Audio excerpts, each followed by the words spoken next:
Hello, friends, and welcome to this chapter of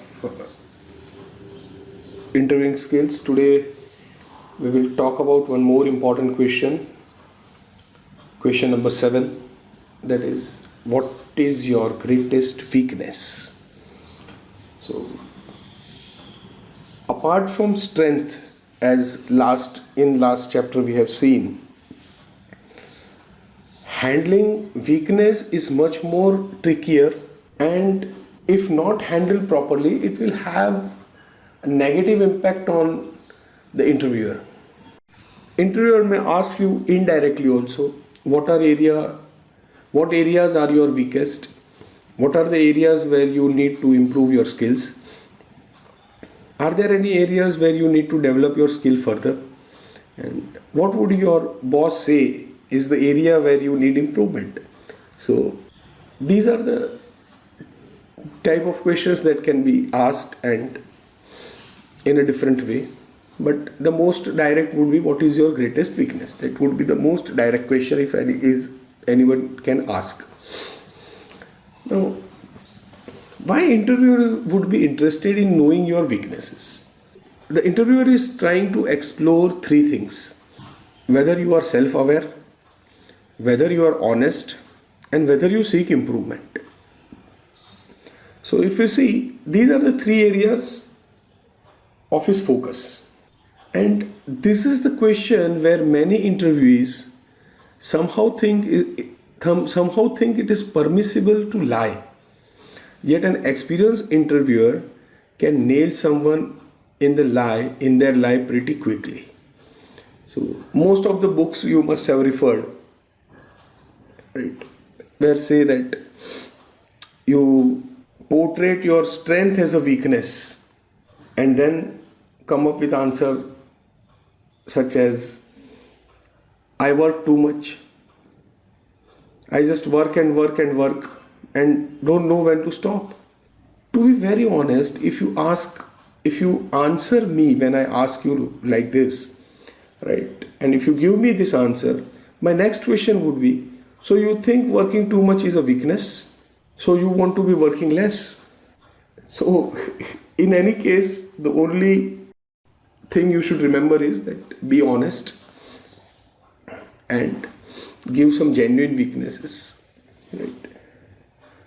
So the best way to answer this question would be that be truthful, and remember one thing: you need not present your greatest life weakness or something personal about you.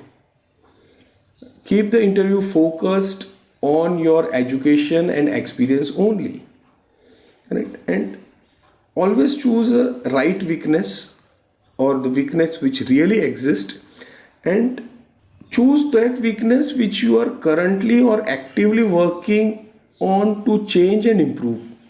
Understand one thing, that nobody is perfect, right? Everyone is having weakness at personal front also and at professional front also.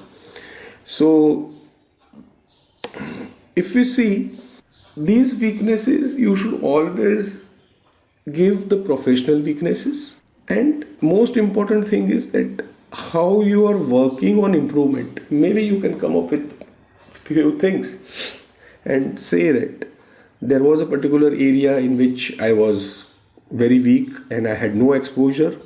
So I started getting trained, I started getting exposure, and now over a period of time, I think I have made some improvement, and over a period of time, I will be able to overcome my weakness, or at least if I'm not able to convert it into strength, I will be not having it as a weakness. So this is the way. It's because the interviewer is more concerned about your improvement area. You have weakness, and everybody have weakness, but what you do about that weakness is more important.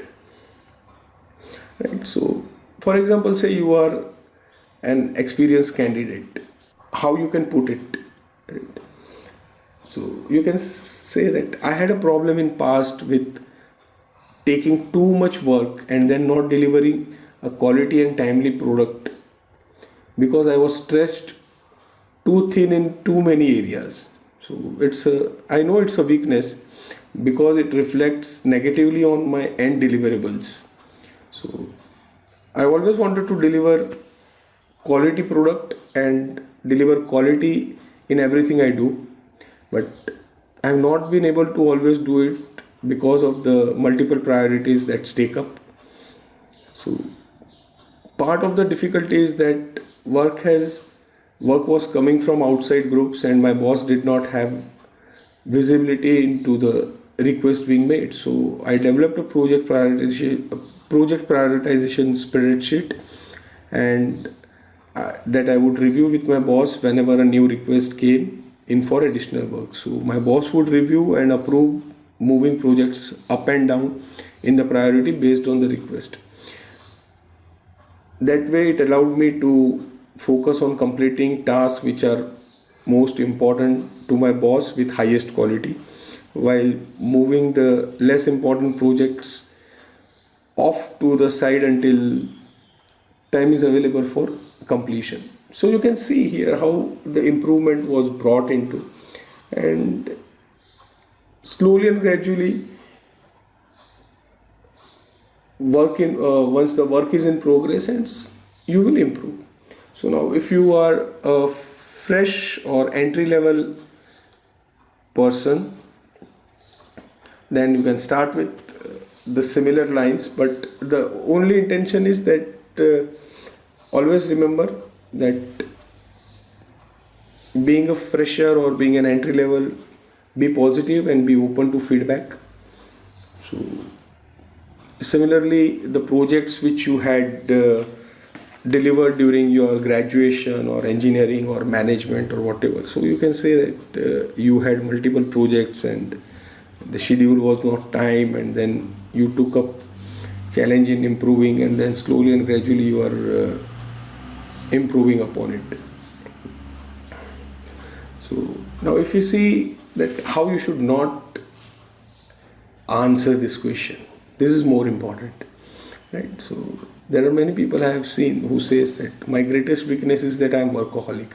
I don't have any balance in my life, and then tend to stay back at work to complete all my projects. Often means until 3 or 4 in the morning. So I am usually the first one in and last one to leave. So I should know, I probably address my workaholic tendency, but I know they help me to get everything completed. So I keep on working. So I had given you earlier example that I am working and working. So you should never answer in this way. And always remember one thing, that the weakness which you will highlight or you will point out should be a genuine weakness, and more important is that you should be working on its improvement, right? So interviewer would be much more pleased to hear that you understand your weaknesses and you are working upon it, right? So this is the way you can put it, and always try to bring in the professional weaknesses. Avoid highlighting your personal weaknesses, right? So friends, this brings us to the end of this chapter. Thank you very much. See you in next chapter. Goodbye.